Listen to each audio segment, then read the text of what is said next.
News 24. Think first. नमस्कार, संजीवनी में आप सभी का स्वागत है। मैं हूं आपके साथ इतिराज। अगर आप भी ठंड में नंगे पैर घूमते हैं तो हो जाइए सावधान, क्योंकि तापमान में आए अचानक बदलाव आपको चिलब्लेन का शिकार बना सकता है। जी हाँ, चिलब्लेन एक बीमारी जिसमें हाथ पैरों में सूजन आ जाती है और ये खासकर बच्चों और बुजुर्गों को ज्यादा परेशान करती है।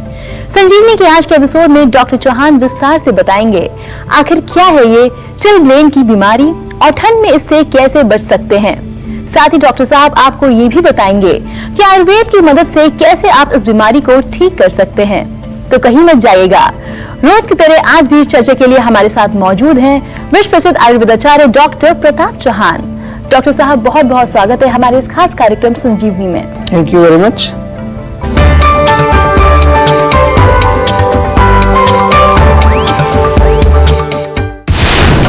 क्या ठंड में नंगे पैर घूमते हैं आप? क्या ठंडे पानी का इस्तेमाल करते हैं आप?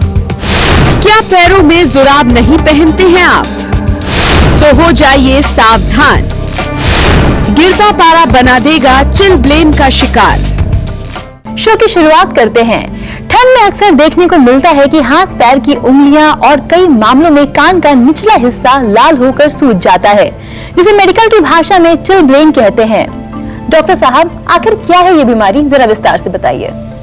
देखिए, बहुत ज़्यादा जब ठंड पड़ती है और ख़ास तौर से हमारे शरीर के वो हिस्से जो ठंड से ज़्यादा संपर्क में रहते हैं, जैसे हमारे हाथ हैं, पैर हैं, नाक है, कान का हिस्सा है, तो वहाँ पर होता क्या है कि बहुत ज़्यादा ठंड की वजह से वहाँ कभी कभी आपने देखा होगा कि वो बहुत ज़्यादा लालिमा रेडनेस वहाँ हो जाती है, खारिश खुजली होने लगती है और कभी कभार छोटी छोटी सी गांठें वहाँ पड़ जाती हैं। तो इसको अंग्रेजी में चिलब्लेन कहते हैं और इसको ठंड के कारण ही हम जो है मानते हैं। इसको कोई बहुत भयंकर रोग नहीं माना जाता है, क्योंकि अगर हम कुछ भी नहीं करेंगे, थोड़ा सा शरीर को अगर गर्म रखेंगे तो वो अपने आप भी 3-4-5 दिन में, एक हफ्ते में वो ठीक हो जाती है। लेकिन हमें मेन चीज़ हमेशा बार बार आपको एक ही चीज़ आपको बताते हैं कि क्यों ना हम ऐसी छोटी छोटी चीज़ों के बारे में भी जानकारी प्राप्त करें ताकि हम प्रिवेंशन कर सकें।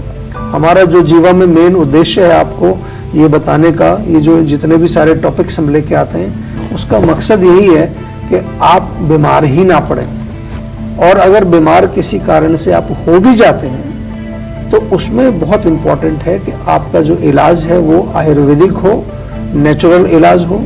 बहुत ज़्यादा आपको ऐसी चीज़ों का सेवन ना करना पड़े जिसके के साइड इफ़ेक्ट होते हैं, या ऐसी चीज़ों का सेवन ना करना पड़े जो केवल टेम्परेरी तौर पर ही आपके रोग को या रोग के लक्षणों को दबाते हैं।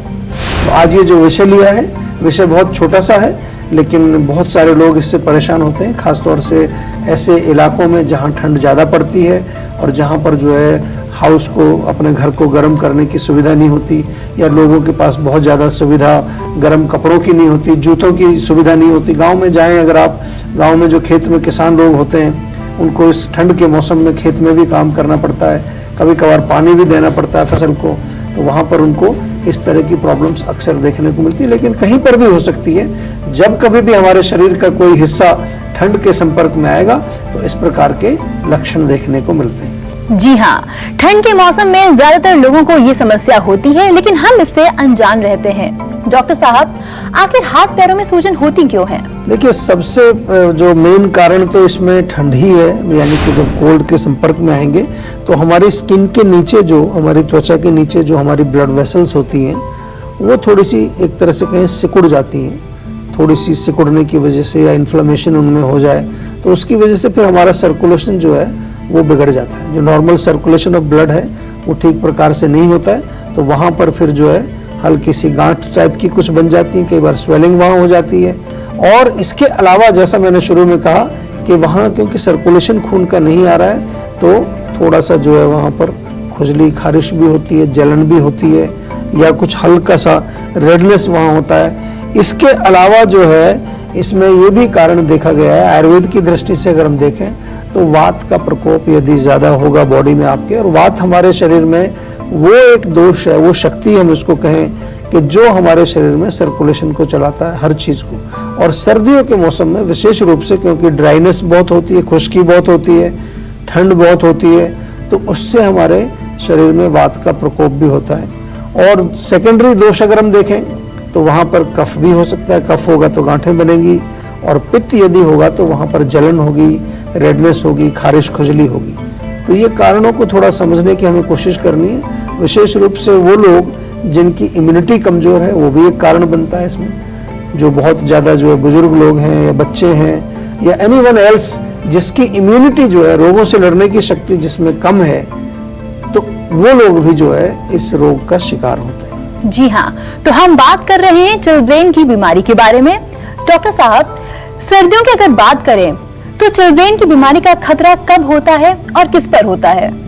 देखिए, ज्यादातर जैसे मैंने कहा खतरा तभी होगा जब आपका शरीर का कोई भी हिस्सा, चाहे वो हाथ है, पैर है, नाक है, चेहरा है, कान है, वो ठंड के संपर्क में अगर ज्यादा समय तक रहेगा। ऐसा नहीं कि थोड़ा सा आपने ठंडा आपके पैर हुए ठंडे, हाथ ठंडे हुए या कान में थोड़ी ठंड लगी, नाक में, उससे नहीं होगा।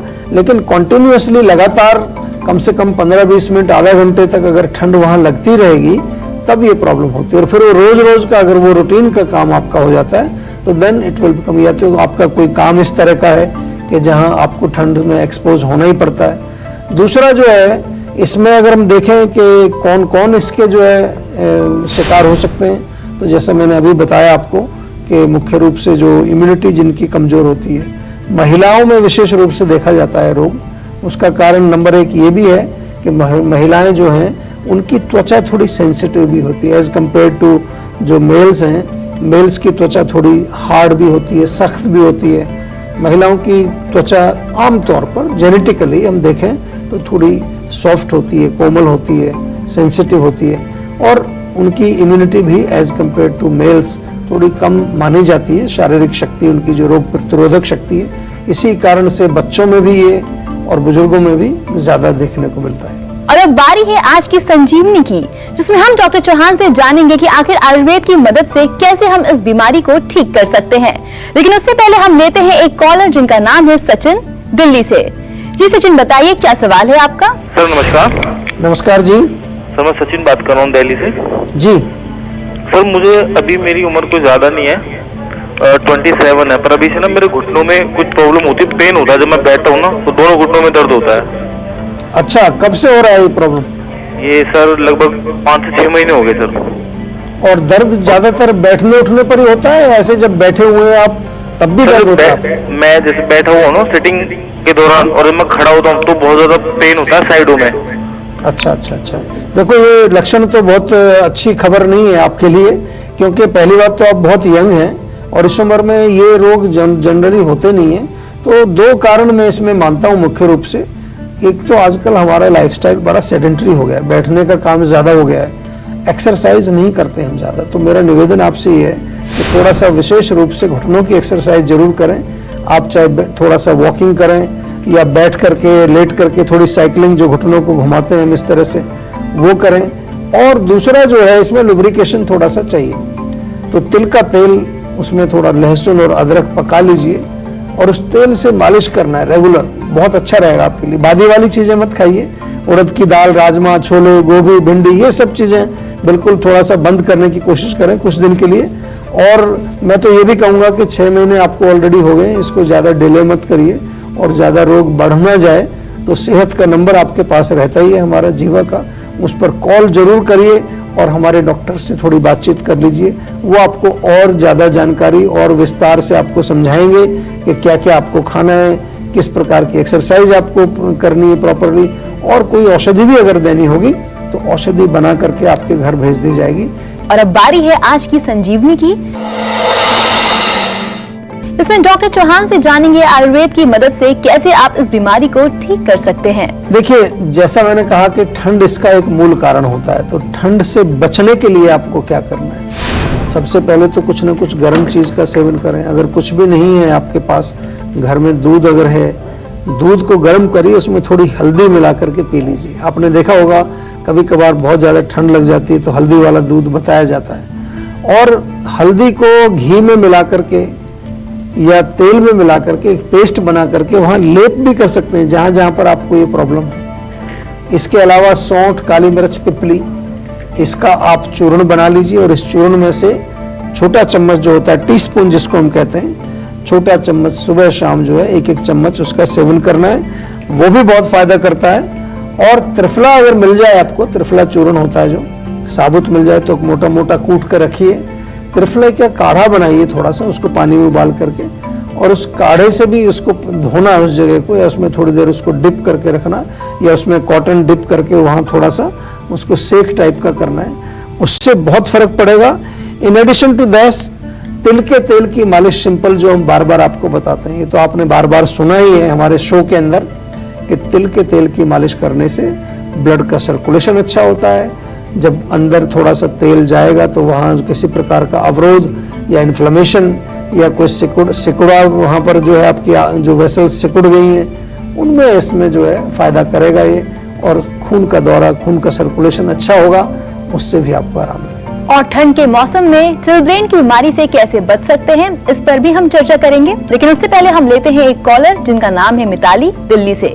जी मिताली, बताइए क्या समस्या है आपकी? मैं बस प्रोफेशन टीचर हूँ, मुझे माइग्रेन का दिक्कत है। अच्छा, माइग्रेन कितना पुराना है आपको? सर अबाउट 3 साल हो गए हैं मेरे को, जब से इस प्रोफेशन में आई हूँ। तो उसके बाद एसिडिटी, गैस और ये सब भी दिक्कत साथ में हो रही है। जी देखिए, बहुत अच्छा आपने पहले ही बता दिया। हम तो यही कहने वाले थे कि जो माइग्रेन होता है उसके रूट तक जाना चाहिए, कारण को समझना चाहिए, और एसिडिटी, गैस इसका बहुत बड़ा कारण होता है। मैंने देखा है मोर देन 90% पीपल जो माइग्रेन से पीड़ित हैं, जो केवल गोलियां खाते रहते हैं, कुछ लोगों पर तो गोली भी काम नहीं करती है, इतना ज़्यादा भयंकर दर्द होता है कि उनको कहीं ना कहीं एकांत में जाकर लेटना पड़ता है, अंधेरे में जाकर के बैठना पड़ता है, सोना पड़ता है, तब जाकर के आराम मिलता है। तो एसिडिटी, जब आपने अपने मुंह से ही बोला है कि एसिडिटी और गैस बनती है, पहले उसको कंट्रोल करिए। कौन कौन सी चीज़ें हैं जो एसिडिटी बनाती हैं? कोई भी खटाई, मिर्ची, अचार, तली चीज़ें, तीखी चीज़ें, गर्म तासीर की चीज़ें, उनको बंद करिए। कौन कौन सी चीज़ें जो गैस बनाती हैं उसका ध्यान रखिए, उनको बंद कीजिए। और साथ में थोड़ा कोशिश करें कि आप अपने जो नसें हैं जो टाइट हो गई हैं उनको शांत करने के लिए सिर में मालिश जरूर करिए, नाक में तेल डालिए बादाम का। और इसके अतिरिक्त जो है जीवा में हम बार बार आपको कहते हैं माइग्रेन के बहुत अच्छे हमारे पास जो है प्रोटोकॉल्स भी हैं, माइग्रेन के बहुत अच्छे इलाज हमारे पास है। माइग्रेन के बहुत सारे पेशेंट जीवा में आते हैं, और भारत से नहीं पूरे विश्व से आते हैं, और मैंने देखा है कि बड़े अच्छे रिजल्ट्स उनको मिलते हैं। टाइम थोड़ा जरूर लगता है, थोड़ा सा तैयारी करके आइए। ऐसा मत सोचना कि बस 2-3 महीने में आप ठीक हो जाएंगे, लगभग 6 महीने, 8 महीने, कभी कभार 1 साल भी लगता है। कोई घबराने की बात नहीं, लेकिन जहां तक आप देखेंगे कि आपको अगर रिलीफ मिल रहा है, आराम मिल रहा है, तो फिर कोई चिंता की बात नहीं। टाइम कितना ही लगे, अगर हम सही डायरेक्शन में जा रहे हैं तो हमें डेफिनेटली रोग से छुटकारा मिलेगा। जी हाँ, और चर्चा को हम आगे बढ़ाते हैं। डॉक्टर साहब, किसी बीमारी के इलाज से ज्यादा जरूरी होता है उसका बचाव करना। जी। तो ठंड के मौसम में हम चिलब्रेन जैसी बीमारी से कैसे बच सकते हैं? देखिए, बहुत अच्छा प्रश्न है ये, क्योंकि prevention is always better than cure. और हम तो यही कहते हैं बार बार के रोग आपके शरीर में आए ना, लेकिन अनफॉर्चुनेटली मैंने देखा है अभी भी हमारे देश के अंदर, भारत के अंदर लोगों की मानसिकता कुछ ऐसी है कि बीमार होंगे तब देखा जाएगा, तब तक तो जो मर्जी करो, खाओ पियो, परहेज करो या मत करो, उल्टा सीधा जो है अपना रूटीन रखो। लेकिन that is a very wrong approach, क्योंकि एक बार शरीर में जब रोग आ जाता है तो बेशक वो ठीक हो जाए, लेकिन आपके शरीर को डैमेज कर जाएगा, आपकी आयु को कम कर जाएगा, आपके ओज को कम करके जाएगा वो। तो क्यों बीमार पड़ना चाहते हैं? तो चिलब्लेन्स की आज हमने बात की आपसे, उससे अगर हमें प्रिवेंशन करना है तो ठंड जब आती है, जब सर्दी का कड़ाकेदार ठंड पड़ने का जब मौसम आता है, उससे कम 2-3 हफ्ते पहले पूरे बॉडी के अंदर तिल के तेल की मालिश, विशेष रूप से हाथों में, पैरों में, जहाँ पर के हमारी ज़्यादा ये रोग का आक्रमण होता है वहाँ मालिश जरूर करिए। इसके साथ साथ थोड़ा गर्म पानी करके उसमें पानी, उबला हुआ पानी, उसमें थोड़ा नमक डाल के उसमें हाथ पैर रख के थोड़ा सिकाई करने से भी बहुत फ़ायदा होता है। और ठंड से बचना है, ये ज़रूर ध्यान रखना है। आपको मैंने शुरू में बताया कि इसका मूल कारण जो ठंड ही है, और बॉडी को वार्म रखने की कोशिश करनी है। और कुछ नहीं तो गर्म पानी पी लीजिए, गर्म दूध में हल्दी डाल के पी लीजिए, या फिर जो है सौंठ, या फिर ताज़ा अदरक, तुलसी के पत्ते, लौंग, काली मिर्च, ये पानी में उबाल करके ये गुनगुना पानी पिए, उससे भी आपको बहुत लाभ मिलेगा। और जैसे जैसे ठंड बढ़ रही है वैसे वैसे हाइपोथर्मिया का खतरा लगातार बढ़ रहा है। ब्रेक के बाद संजीवनी टिप्स में डॉक्टर साहब आपको बताएंगे हाइपोथर्मिया से बचने के लिए आयुर्वेदिक टिप्स। साथ ही हेल्थ से जुड़ी अगर आपको किसी भी तरह की कोई भी परेशानी है तो आप हमारे सेहत के नंबर 0129404004 पर कॉल कर अपना फोन नंबर भी रजिस्टर करवा सकते हैं। उसके बाद डॉक्टर चौहान के पैनल के डॉक्टर आपको खुद फोन कर आपकी सेहत से जुड़ी परेशानियों को सुलझाएंगे। इसलिए आप कहीं मत जाइए और देखते रहिए अपना मनपसंद हेल्थ शो संजीवनी, ताकि स्वस्थ रहें आप।